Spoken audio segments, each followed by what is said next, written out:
अस्सलाम वालेकुम। क्या आप जानते हैं कि बानी पाकिस्तान कायद-ए-आज़म मोहम्मद अली जिन्ना की बहन मादर मिल्लत फातिमा जिन्ना को सदर पाकिस्तान बनने से रोकने के लिए किस तरह के उच्च हथकंडे इस्तेमाल किए गए? जुल्फ़िकार अली भुट्टो और हमारे अयूब खान ने 72 साला बुजुर्ग खातून फातिमा जिन्ना के साथ ऐसा क्या कुछ किया था कि जिसे देखकर अंग्रेज़ भी रोने लगे थे। तो दोस्तों, आज की वीडियो में हम बानी पाकिस्तान की बहन मोहतरमा फातिमा जिन्ना की मुकम्मल सियासी ज़िंदगी के बारे में जानने वाले हैं। ये साल था 1893 का और जुलाई की 31 तारीख थी। इस रोज़ पूजा बाई जिन्ना के घर बेटी की पैदाइश हुई, जिसका नाम फातिमा जिन्ना रखा गया। वो अभी छोटी ही थीं तो माँ बाप की शफ़क़त से महरूम हो गईं। नन्ही फातिमा जिन्ना की परवरिश और तालीम और तरबियत की तमाम तर ज़िम्मेदारी इनके बड़े भाई मोहम्मद अली जिन्ना के कंधों पर आन पड़ी। भाई ने बहन को किसी चीज़ की कमी तक महसूस न होने दी। खंडाला हाई स्कूल से मैट्रिक करने के बाद फातिमा जिन्ना ने सीनियर कैम्ब्रिज का इम्तिहान पास किया। फिर इन्हें doctor R Ahmad dental college में एडमिशन दिलवाया गया। इसी दौरान फातिमा जिन्ना हॉस्टल में मुकीम रहीं और डेंटिस्ट बनने के अगले ही बरस उन्होंने मुंबई में अपना क्लिनिक खोल लिया। दोस्तों, ये वक्त वो था जब ये सोचना भी महाल था कि मुस्लिम ख़ानदान की लड़कियां कोई पेशा इख्तियार करें। फरवरी 1929 में अपने भाई की बीवी रती जिन्ना की मौत के बाद फातिमा जिन्ना ने अपना क्लिनिक छोड़ा और अपने भाई के घर शिफ्ट हो गईं। जैसे कायद-ए-आज़म ने अपनी छोटी बहन को पाला था, अब वैसे ही फातिमा जिन्ना अपने भाई की इकलौती बेटी डीना जिन्ना की देखभाल करने लगीं।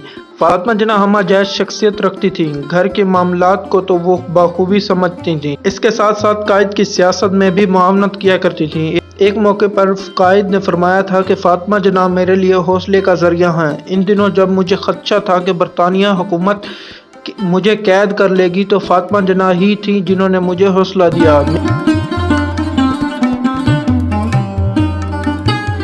इस फातिमा जिन्ना ने मैदान सियासत में भी अपने भाई को तन्हा नहीं छोड़ा। नाज़रीन, जब ऑल इंडिया मुस्लिम लीग की तश्कील हुई तो फातिमा जिन्ना मुंबई वर्किंग कमेटी की रुकन बन गईं और 1947 तक इसमें काम करती रहीं। वो 23 मार्च 1940 के मीनार पाकिस्तान मुस्लिम लीग के होने वाले करारदाद लाहौर के इज्तिमा के वक्त भी वहां पर मौजूद थी। ये फातिमा जिन्ना की कोशिशों का ही समर था कि फरवरी 1941 में दिल्ली में all India Muslim student federation की बुनियाद रखी गई। फातिमा जिन्ना ने तहरीक पाकिस्तान में कायद-ए-आज़म का साथ दिया और इन्हीं की बदौलत बरसगीर की गली कूचों में मर्दों के साथ साथ खवातीन भी तहरीक पाकिस्तान में हाथ डाले आगे बढ़ती हैं। उन्होंने इंतहाई मसरूफ़ ज़िंदगी गुजारी लेकिन उम्र भर शादी न की। आज़ादी के बाद वो अपने तमाम तर तवानाई वतन की तरक्की के लिए सर्फ करना चाहती थी। उन्होंने मुहाजिरीन की आबादकारी के लिए बेपनाह काम किए, ताहम वो अमली सियासत से दूर रहीं। जिस दौर में जीना मुश्किल हो उस दौर में जीना लाजिम है के मुताबिक एक ऐसा वक्त भी आया कि जब 72 साला फातिमा जिन्ना को अमली सियासत में भी मजबूरन कदम रखने पड़े। 65 में होने वाले इंतखाबात में अयूब खान के मद्दे मुकाबिल फातिमा जिन्ना ने अपने कागजात नामजदगी जमा करवाए। याद रहे कि इनकी नॉमिनेशन पेपर जमा कराने वाला कोई और नहीं बल्कि शेख मुजीबुर रहमान था। फातिमा जिन्ना की अपनी सियासी कैंपेन शुरू करने की देर थी कि इस वक्त की इस्टेब्लिशमेंट अपनी तोपों का रुख इनकी जानिब मोड़ लेती है। अयूब खान की परेशानी हद को पहुँच जाती है। जयादुल से फतवे लिए गए कि इस्लाम में औरत की हुक्मरानी नाजायज़ और हराम है। अयूब खान के ब्लू आई समझे जाने वाले जुल्फ़िकार अली भुट्टो ने मादर मिल्लत फातिमा जिन्ना को इंतखाबात में हराने के लिए इन पर तोहमत तक लगाई और इनके खिलाफ तकरीर करते हुए ये मानीखेज़ जुमला कहा कि मिस फातिमा जिन्ना आखिर शादी क्यों नहीं करती। बताया जाता है कि भुट्टो का यह शर्मनाक इल्ज़ाम सुनकर पाकिस्तान के दौरे पर आए हुए कुछ गैर मुल्की सहाफ़ी रो पड़े थे कि यह कैसी कौम है जो इस खातून पर बोहतान लगा रही है जिसको ये मादर मिल्लत यानी कौम की माँ कहती है। तो मिस्टर भुट्टो को तुर्की ब तुर्की जवाब देते हुए फातिमा जिन्ना ने इन्हें शराबी और औरतों का रसिया तक कह डाला था।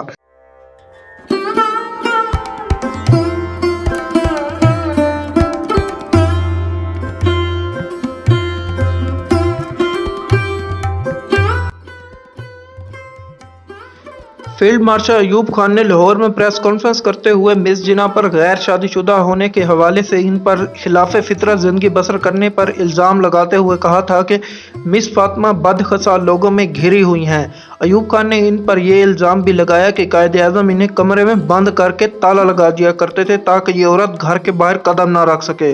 ناظرین کرام، یہاں پر ایک اور مشہور واقعہ آپ کو بیان کرتا چلوں کہ گوجرانوالہ کے ایک سیاسی شخص جس کا نام غلام دستگیر تھا، اس نے گوجرانوالہ کی گلیوں میں کتیا کے گلے میں لالٹین لٹکا کر پورے شہر کا چکر لگوایا، اور اس کتیا کو محترمہ فاطمہ جناح کے ساتھ تشبیہ دی گئی کیونکہ محترمہ فاطمہ جناح کا انتخابی نشان لالٹین تھا۔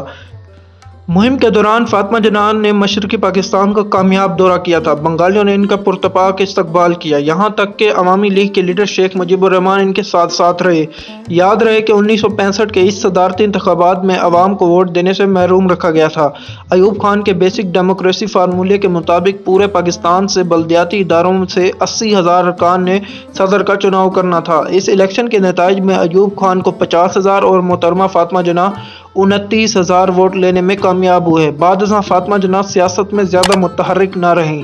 اس کے 1.5 سال بعد محترمہ فاطمہ 7 جولائی 1967 کو رات 11 بجے تک ایک شادی میں شریک تھیں اور وہ حشاش بشاش تھیں، لیکن اچانک تقریب ادھوری چھوڑ کر گھر روانہ ہو گئیں اور 9 جولائی کو یہ اعلان کر دیا گیا کہ مادر ملت انتقال کر گئی ہیں۔ بتایا جاتا ہے کہ 65 کے انتخابات کے بعد محترمہ فاطمہ جناح مہوٹا پیلس میں تمام دروازے بند کر کے رات کو بالائی منزل پر سو جایا کرتی تھی۔ صبح کھڑکی سے چابیاں نیچے پھینک دیا کرتی تھی تاکہ ملازم آ کر ان کو اخبارات دے دیا کرے۔ لیکن اس کے بعد محترمہ فاطمہ جناح کی موت کا قصہ بھی ایک معمہ بن گیا جو آج تک حل نہیں ہوا۔ ناظرین کرام، محترمہ فاطمہ جناح کی موت کے اوپر 2 بار تحقیقات کی گئیں لیکن آج تک اس کی کوئی رپورٹ پبلک نہیں کی گئی۔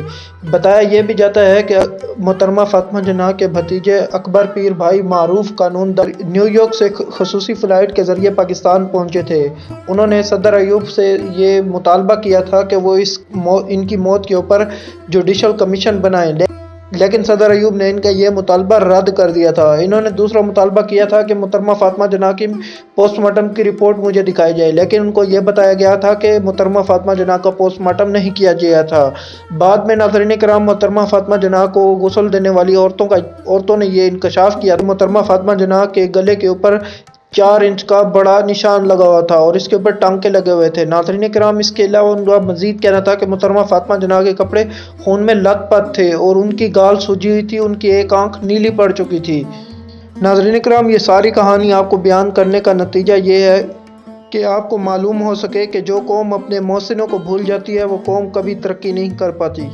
امید کرتے ہیں آپ کو ویڈیو پسند ہوگی۔ کمنٹ کر کے ہمیں لازمی بتائیے گا۔ ہمارے چینل کو سبسکرائب کر لیجئے اور بیل آئیکن کا بٹن دبانا نہ بھولیے گا تاکہ جتنی بھی آنے والی ویڈیوز ہوں بر وقت آپ تک پہنچ سکے۔